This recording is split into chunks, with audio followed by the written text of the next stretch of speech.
I am actually, in part, a product of Rotary. I know that Alvaro would know, but at the tender age of 17 years old, when I attended Homewood Technical High School, I received the award from the Rotary Club of Mandeville to attend the Royal Agricultural Show in England, being held in Coventry. And so I want to let the introducer know that whatever is the outcome of this product that is known as Manayard, Rotary is very much involved in and responsible for where I am today and what I'm doing today. Now, I want to thank you for allowing me a few minutes to share some thoughts with you. And these thoughts come at a time when not only is there a challenge for leadership of the opposition party that is in the air, it also comes at a time of great challenge in governance in the country. And so, in a real sense, there is a very, very serious interconnection between a race for leadership in Her Majesty's loyal opposition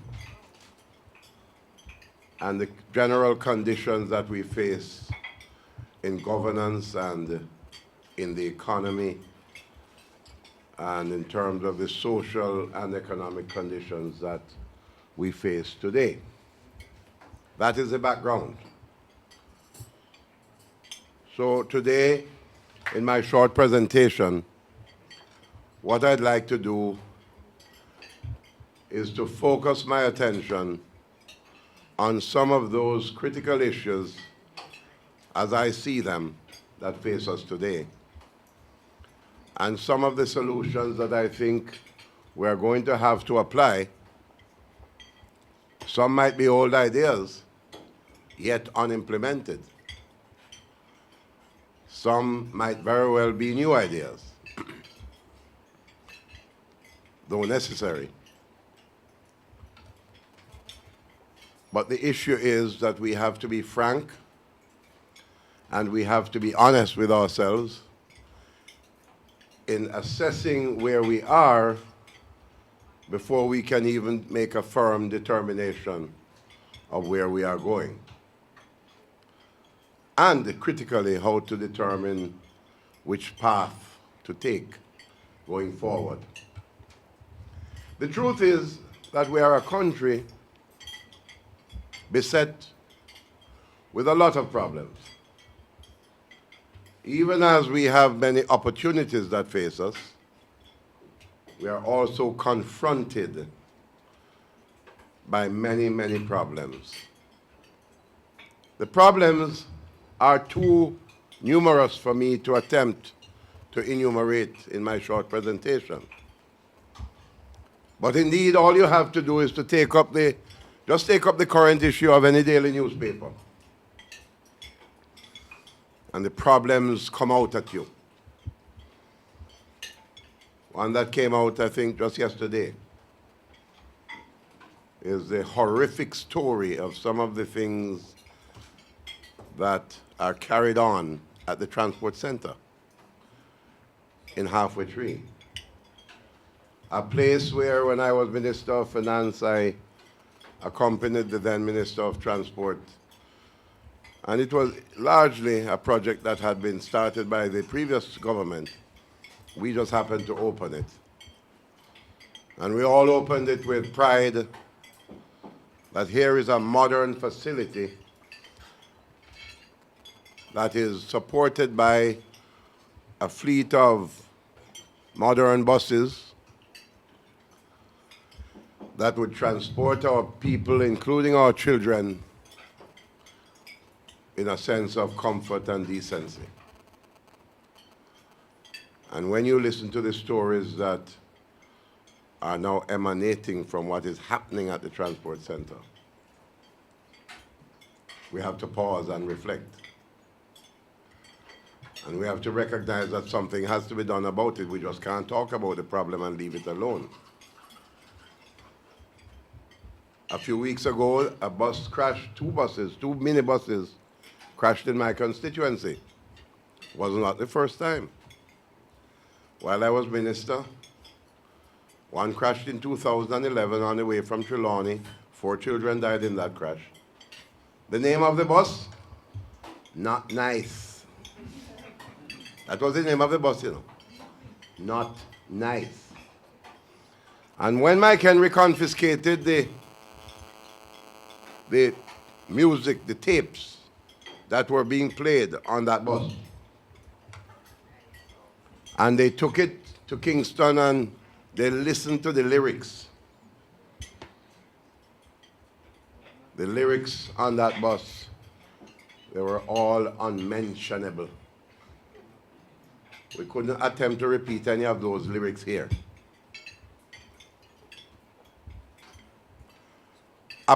The current president of the Jamaica Teachers Association, you can't speak with more authority than that now. The president of the Teachers Association has written an article in the newspaper explaining the conditions that exist on some of these buses that are transporting our children, and suggesting that when the kids get to school, learning is the farthest thing from their minds. So we have problems at that level. We have problems at the level of doing business in Jamaica. We have an IMF agreement, wonderful. We even have a private sector monitoring committee that tells us that the numbers are okay, we have passed the test. But the same leaders in the private sector who, on the one hand, are happy that we have passed the test, on the other hand, are complaining that the instability of the exchange rate is wreaking havoc on business decision making in the country. It is wreaking havoc on prices, which are unstable, and it is wreaking havoc on the ability of businesses at this time now, when they need foreign exchange to finance their purchases for the Christmas season. They go to the bank. Big businessman go to the bank, want 100,000 or 200,000 US dollars. He's told that his first drawdown is 2,000 US dollars. And in consequence, the black market for dollars continues unabated. Where the official rate is now almost 105 Jamaican dollars to 1 US dollar.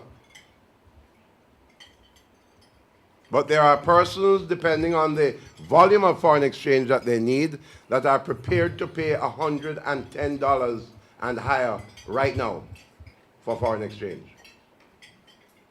In consequence, that is affecting, of course, prices in a very, very serious way. And it is part of the uncertainty and instability that we face now. So many people in the private sector, while they are happy on the one hand that we have passed our first IMF test, I'm happy too, they are concerned that the stability that that passing of that test should bring to the market, including stability and predictability in the exchange rate, that is still not happening. It is anyone's guess as to where the exchange rate is headed.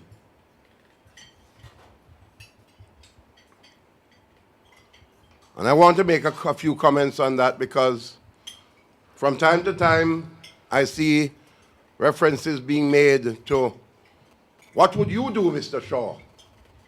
When you were minister, there were several reviews by the IMF that you did not pass.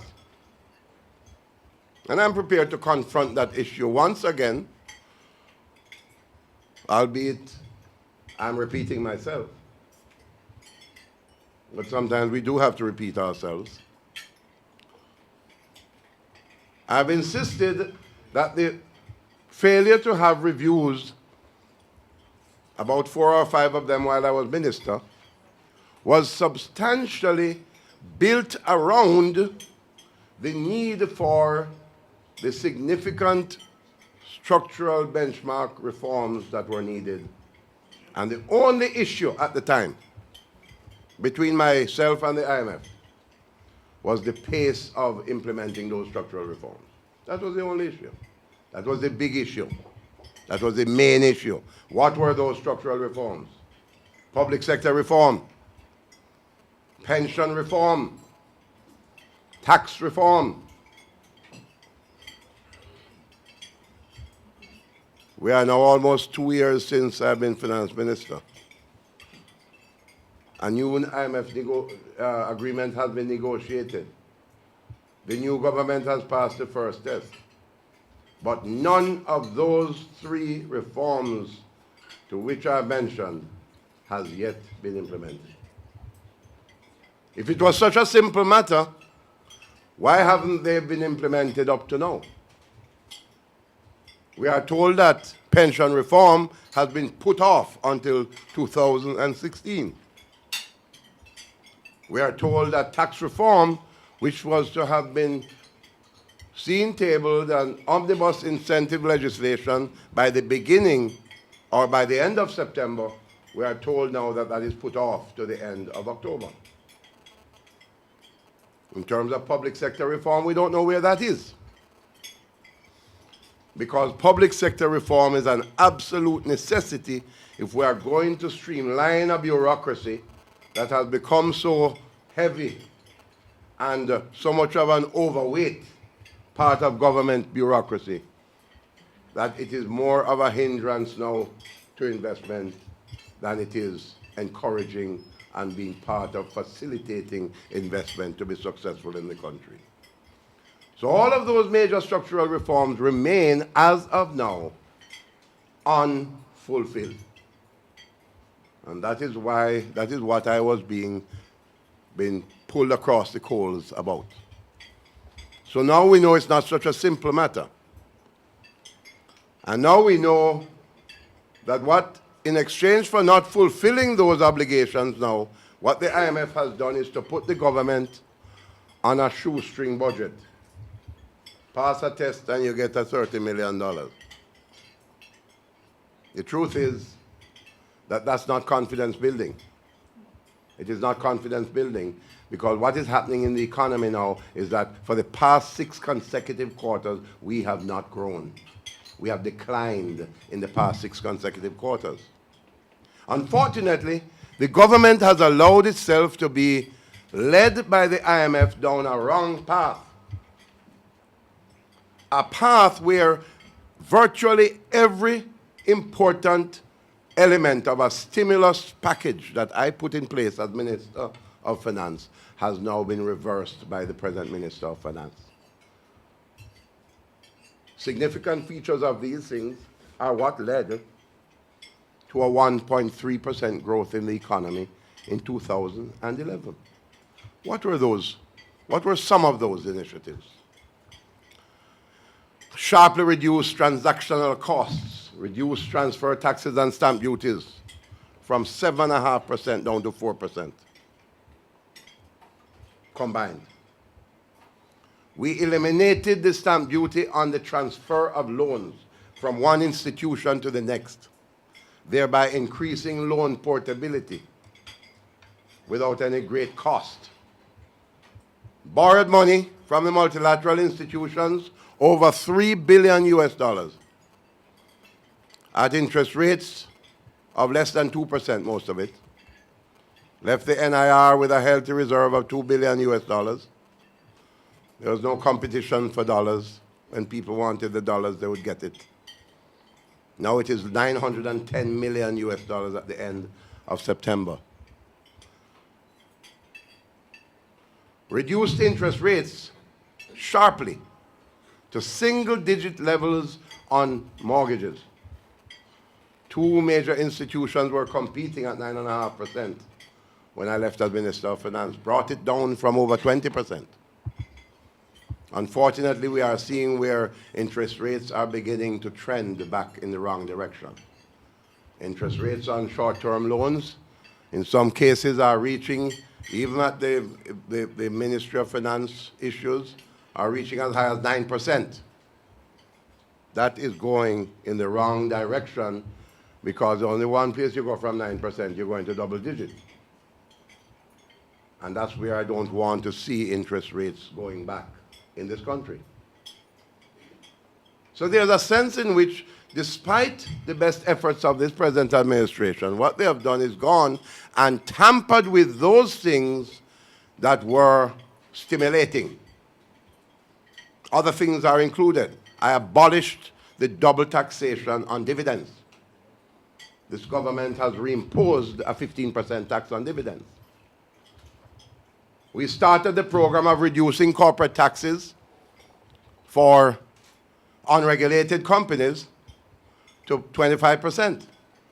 This government has reimposed a 5% surcharge, corporate tax surcharge on those companies. And in consequence, what has that done? Dried up money for expansion.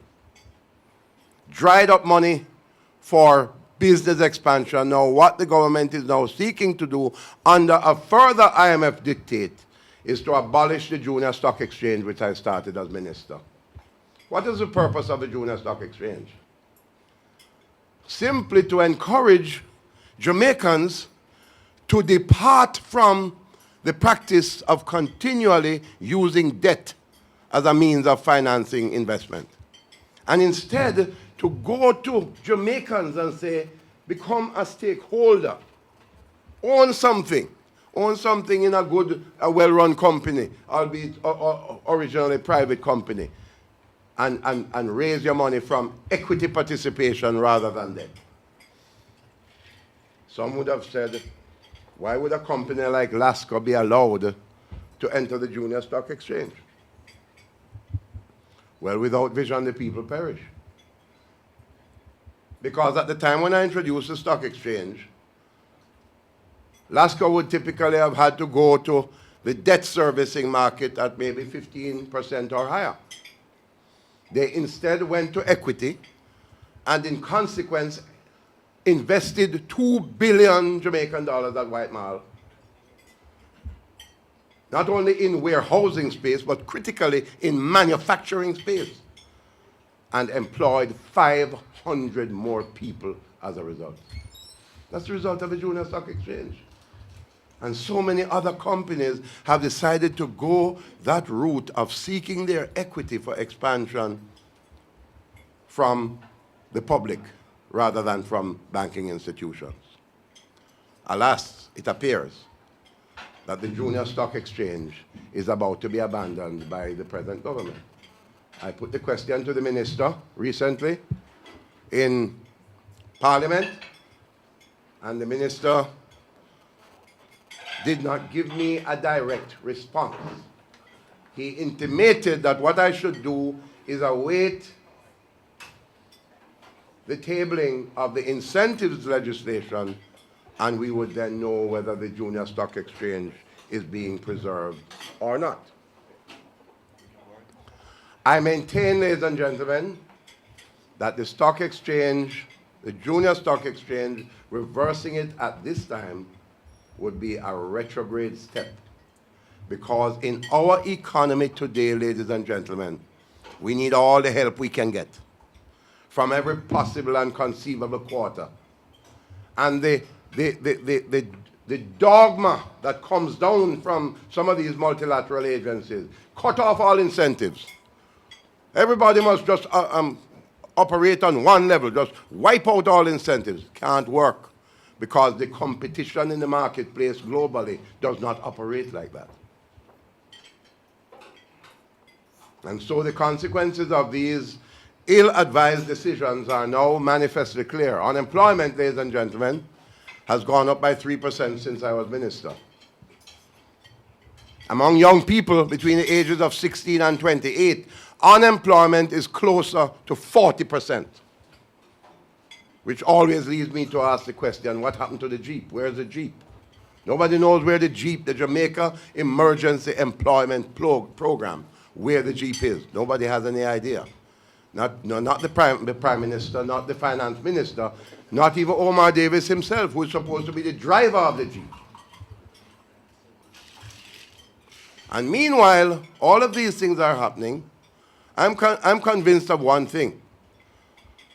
As I go into this election for leader of the Jamaica Labour Party, we've simply got to find a way to make it easier to do business in Jamaica. It's a simple thought, it's a simple idea. But if we could just accomplish it. I remember sitting down at a table once to hear Jampra talk about 40 or 50 different hurdles that an investor has to go through to get approved. We are still probably there. We haven't moved on it yet, even when my government was in power, because the bureaucracy was so strangling and reluctant to change that it still remains an issue. And I was to watch and read in the papers the British High Commissioner telling us that in England, you don't require any approval from government to set up a business. All you need to do is register your business, and that takes 24 hours. And they are listed now as the 6th country in the world with ease of doing business. In Mother England, folks, Mother England. And we down here, it takes some investors 1 or 2 years to get a project approved. A hotel approved somewhere. To employ 1,000 people might take a year to be approved. Something is wrong. We have got to find a way to make it easier to do business. You know, Singapore were about the same level of Jamaica at the time of independence in Jamaica. I think the per capita income was a little over $1,000 in both countries. Today, our per capita income is $5,000, 5,500 to be exact. What's the per capita income in Singapore? 60,000 United States dollars. And I'll never forget Mr. Hugh Shearer of blessed memory, with whom I had the privilege of meeting with the Prime Minister of Singapore, Lee Kuan Yew. And he said to Mr. Shearer, the success of the Singapore story is 2 things. We developed our people, and we made it easy to do business in Singapore. We developed our people, and we made it easy to do business in Singapore. Well, the second thing, as I come down to mention to you briefly, is another area of failure for us. We are suffering today. We hear about crime. We hear about murder, mayhem. We hear about corruption of all kinds at all levels of society. We hear about our children being abused. 1 child is being abused every half an hour in Jamaica. We hear about domestic violence, where people can't settle their disputes by reasoning, but rather by the dagger and the gun. We hear about all of these things, and we are a country where our productivity is low. And I put it to you, ladies and gentlemen, you know what that is about? All of those things I mentioned and more are symptoms of a deeper problem in our country. What is that problem? It is a problem of human underdevelopment. It is a problem in which there's a sense in which we abandon our people. Our educational system is dysfunctional. We put kids into primary school who are not ready for primary school matriculation. They then go to high schools. We have a graduation ceremony for those who don't drop out before. And most of those who are graduating, especially from our non-traditional high schools, are coming out without passing even one single subject in CXC. When I was in the cabinet, we were told of about 29,000 young people per year being listed as being unattached. It means that they have no certain way forward. College is out of it. The heart program might very well be out of it. But you see them somewhere trying to wash a windshield here and there at a corner, or maybe being recruited into some gang somewhere where we are suffering from 5 persons dying per day. Where do we start in solving this problem of human underdevelopment? I put it to you as I'm coming down. You have to start at early childhood education. We have put all our efforts as government into expenditure into primary school and secondary school and tertiary education. And guess what? Our children begin to learn at 2, 3, 4, 5, and 6. And we have 2,500 basic schools in Jamaica today. Only 500 of them are being run properly. And if we want to make a change on the path to human development, we must make sure that government takes over the entire infant school system in Jamaica. Take it over. Treat it like you're treating with primary school. Treat it like you're treating it with high schools. Those private schools, yes, like Mona Prep and name them in Mandeville, Bel Air, and all the other ones that are private schools that are being run properly, fine, they stay alone.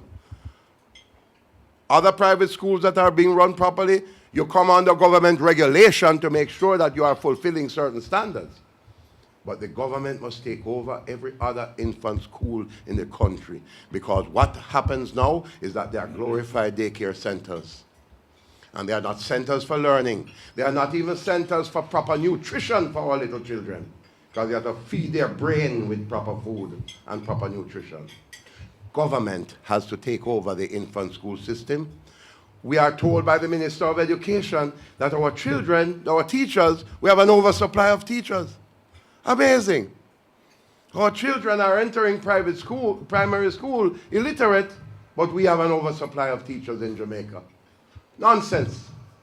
What we must do is to take 1 or 2 of those teachers' colleges, turn them into training for teachers in early childhood education. Take over the schools, put the teachers into those schools, and when the children reach 6 years old, and the time to get into primary school for grade 1, they must be functionally literate and ready for matriculation at grade 1.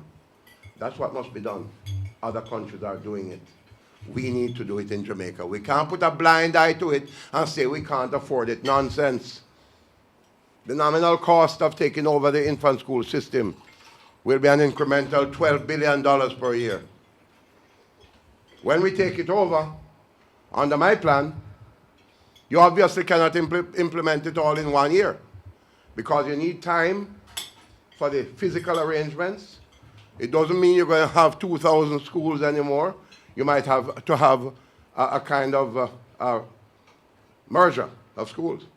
Because many schools might have just a few, others are overpopulated. You have a merging and zoning of schools.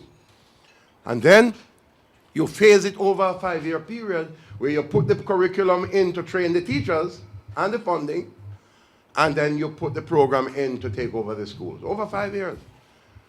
The annual cost would be $12 billion, but the initial annual cost will not be that much. It will be $2 to $3 billion initially to get the program going. I believe that if we start now, in a generation from now, we will see the incremental benefits of having taken that firm decision today to deal with the underdevelopment of the minds of our children. A mind, they say, is a terrible thing to waste. And even as we take over early childhood education, we have to have emergency remedial programs for primary school children and for high school children. And we have to do what Eddie Siaga said, bring back character education into schools. that will help us to deal with the problem at the Halfway Tree Transportation Center and the problem across this country where many children elect to go on a party bus to school rather than to go on a sober bus with proper management to go to school. We as the people, leadership must start from somewhere to turn our country around and bring back a sense of decency and civilization and order to our society. Ladies and gentlemen, I've overstepped my bounds in time. I thank you for your indulgence. May God bless you.